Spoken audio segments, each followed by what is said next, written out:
Hey everyone, time for another top 10 list. This week's top 10 list was brought up by Bob Stitch & Co. He gave me this idea and he thought this would help him and would probably help a lot of you guys as well. And it just turns out that I'm not too proud to admit certain things. So let me move this out of the way. What is that top 10 list? It is the top 10 mistakes I've made while collecting currency. And hopefully these are mistakes that I made that you won't have to make. So let's get this started. Number 10 on my list. Number 10 is this particular note here. This is a replica of a 2-mark note from 1921. Now, I decided that I was going to do a top 10 list featuring unique and unusual foreign currency. Well, I don't know a whole lot about foreign currency. So when I came to put the list together, I decided that I was going to get as many of these as I could, and I saw this particular note online, like I said, not knowing what it's worth, not knowing anything about it, and the person selling it was from halfway across the planet. Well, I just wanted the note for my list.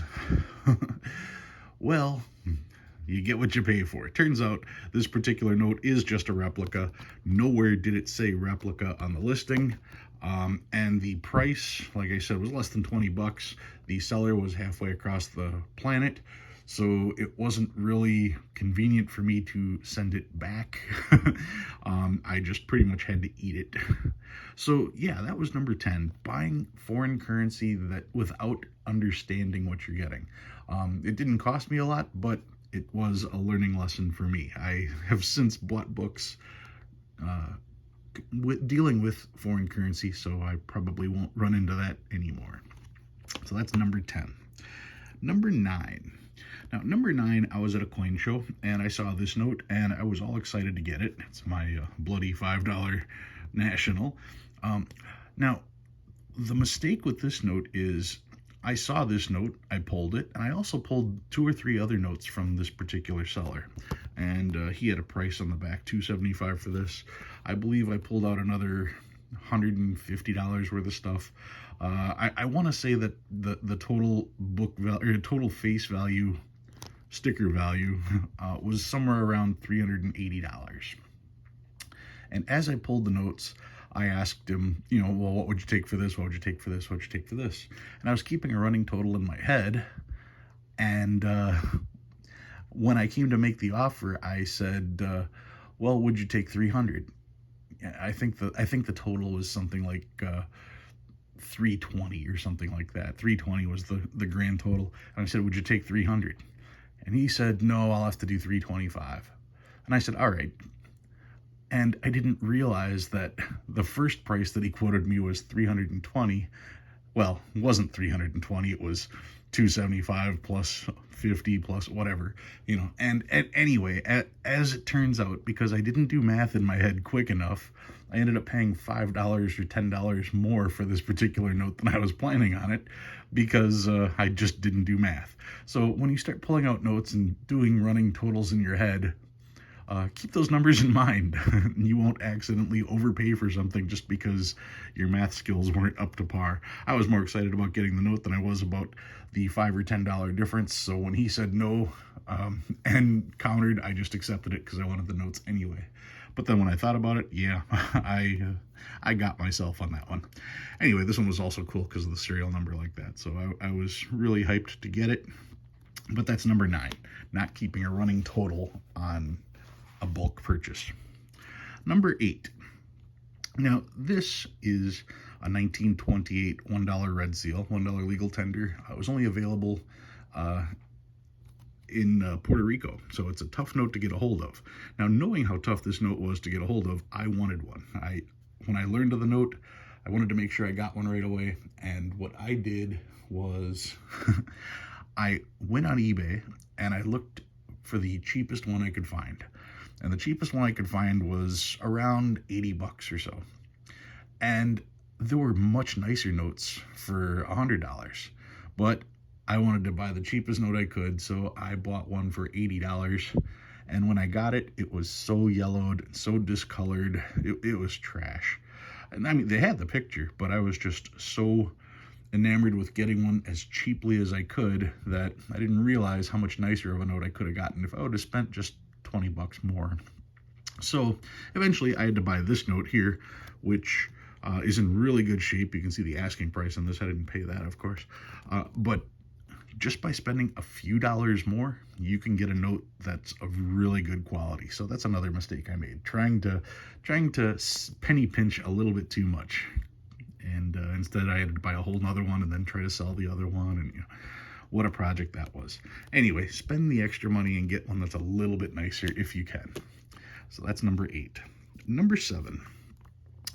Now, for number 7, this particular note is a fractional currency. This is the 3rd series fractional currency 50-cent note. And the reason I bought this is this was on the top 100 list. Now, I don't know a whole lot about fractionals. Fractionals, I have since bought a book to help me understand that. But fractionals themselves are a whole nother world of currency in and of themselves. There are so many different variations, so many different things that you can find on fractionals that you may not know exactly which one you're getting. Well, me, I was just excited to get this particular one, looking at nothing other than the price and the fact that it was one of the top 100.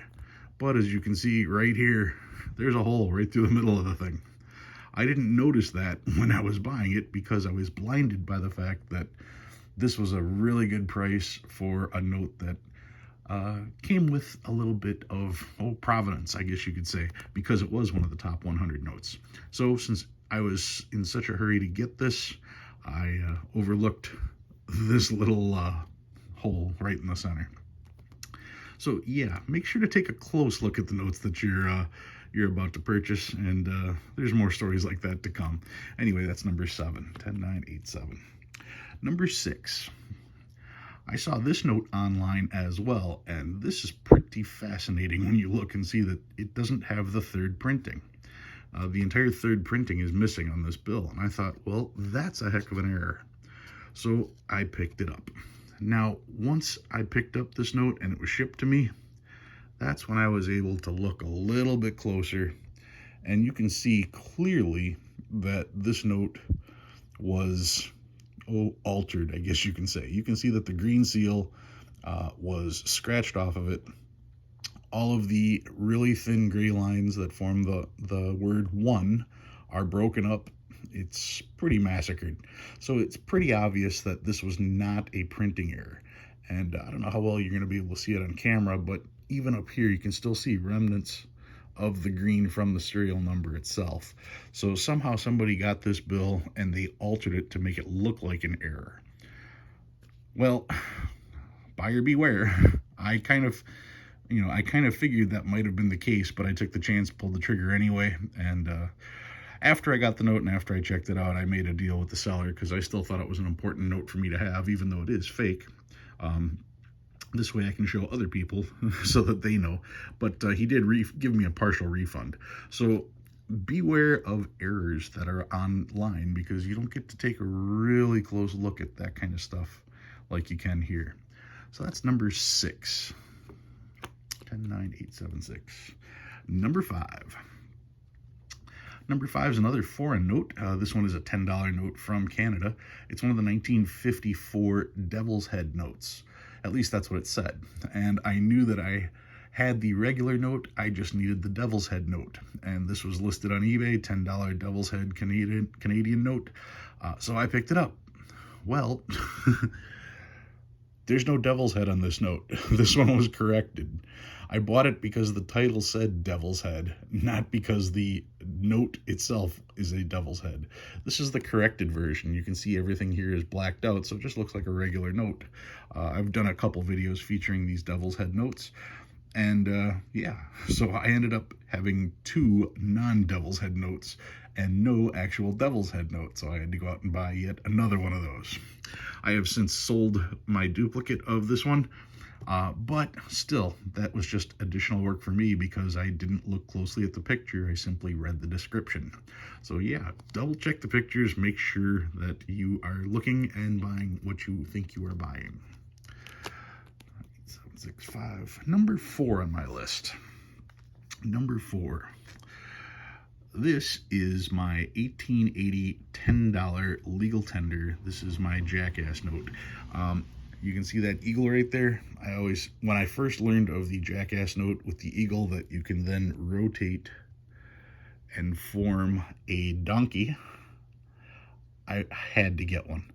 And I went online. Most of my stories are I went online, and I got this particular note. Now, looking at this note, you can see there's a little bit of a thingy here, but the rest of the note is okay until you decide that you want to take it out and look at it. And when you take it out, you'll notice here, like I said, how bad the tear was. And I didn't see how big the tear was when I first looked at it, so that kind of had me bummed out. But that's one of the things that you can't really tell online. So yeah, be aware of the different conditions that can be hidden, especially if a note is in a case like this and they take a picture of it. You can't really see in great detail that there was a tear there, or how this can look like a tear, but it's not. You just assume that this is the same way, especially when it's on a background that blends in. So yes, be aware that bills that are ungraded can contain tears if you aren't careful. So that was a surprise to me. That's number 4. Number 3. Now, this one was actually in an auction. Yes, an online auction, but an auction nonetheless, which means there was a ticking clock and people were bidding. So that is when buyers get aggressive. This particular note is one that I was looking for quite a while. It's the $5 Morganback silver dollar. It's got the 5 Morgan silver dollars on the back, and of course the first note to actually feature "In God We Trust" on a note. Anyway, this particular note, I know how difficult it is to find, and I could see that the seal has been kind of cleaned away, so I knew this note wasn't in the greatest of shape. But I also know how much this note is worth, and I was very eager to jump on this particular one. And like I said, it was an auction, so I actually had to place a bid, and there was a time crunch. And I bid about $100 more than what I thought it was going to sell for, and of course I ended up getting the note. I don't regret the price that I paid, but upon receiving the note, that's when I noticed there was a hole, and the hole had been patched, so I wasn't aware of that. And the other thing I noticed was that the seal itself, when I looked to compare it in the book that I had, the seal in the book was over here. So I'm thinking, well, what's this? And where's the seal? And I got into a huge panic over the location. Well, it turns out that they did do 2 different locations on the seal. The first signature series, it was here, and the second signature series, they moved it over here. So that ended up not being a problem. But the repair on here, I wasn't really aware of that when I was doing my bidding. Not that it would have stopped me, I don't think, but more to the fact that I may not have bid as much as I did. Anyway, that minor heart attack I had when I saw the seal in a different place. Yeah, make sure you get a picture of the note that you know is the real thing before you start bidding on a random note, and save yourself that mild heart attack.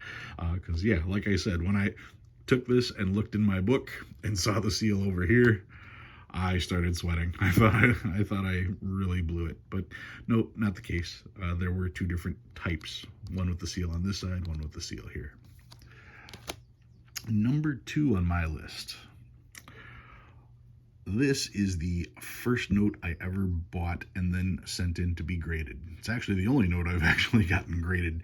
1896 $2 silver certificate. Now, when I saw this note raw, I didn't know as much as I do now, but I thought the note was beautiful. I was looking at how white the paper was. I was looking at how the paper quality felt. What I didn't know is that somebody cleaned this note. This note had been cleaned. That's why the borders are so white. Somebody actually trimmed the border to make it centered. And as I zoom in, you're going to notice that some of the faces, especially that center face, doesn't actually get any clearer because it has been handled quite a bit. What somebody did with this is they cleaned it and then they pressed it. By pressing it, they gave it a little bit more, they gave the paper a little bit more firmness. And by cleaning it, they gave it the brightness. But when you send a note in like that to get graded, it gets graded minor repairs. So yeah, sometimes when you see a note that is too good to be true, it probably is. Not that I regret this note at all. I still got my money's worth and then some for this particular note, having it graded at a 25. I didn't pay anywhere near a 25 price for this, so still a good note on my part, but I could have probably negotiated an even better price if I was aware of proper grading at the time. So that's number 2 on my list. And number 1. Now, these aren't really in order of the biggest mistakes or anything like that. These are just mistakes. And this mistake sticks with me every time because it is my favorite note. This is my 1922 $20 gold certificate. So what's the mistake I made here? Well, I was enamored by this note. The first time I saw this note, it's a $20 bill. It's a large size note. It features George Washington. It's a gold certificate. It's got gold ink. It's huge. It has this bright orange back on it. It's just great. Well, so what problem did I screw up with on this note? Because I was enamored by all of that stuff, I didn't take a close look at the note itself. And this note, if you look right here, has a staple hole, 2 staple holes right here. And not only that, it's got a little bit of rust highlighting those staple holes. You can see them right there. Now, I didn't realize how picky some people would be about something as minor as staple holes, but they are. So that means this note doesn't grade quite as high as I would have thought it would have graded. Once again, this is a note that I look at and I don't see any heavy creases. I don't see any major damage to this particular note. On the back, you can notice the creases and stuff, but on the front, the note is beautiful. The biggest flaw, like I said, those 2 holes. And I never really paid much attention to those 2 holes when I bought the note. If I would have, I probably would have negotiated a little bit lower price. The ultimate kick in the pants, 2 holes. And the sticker is right there. But did I look at that? No, I looked at this and I looked at this. I didn't care what this meant, and I just assumed that whatever was written on the bottom there was also like that, so I didn't really pay too much attention to that. I just wanted the note.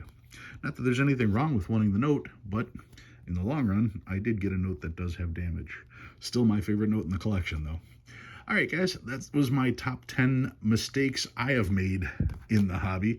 I'm sure you guys have made mistakes as well. Hopefully, some of my mistakes will prevent you from making the same kind of mistake. If you learned anything new this week, go ahead and hit that like button. If you like what you see and you want to see more, please subscribe. I love reading all your comments. If you have a suggestion for a list, put that in the comments below. Bob, thanks again for making this suggestion. Like I said, I'm not too proud to admit, I'm not too proud to deny making mistakes. There's a whole pile of my mistakes. All right, guys, I'll talk to you next week.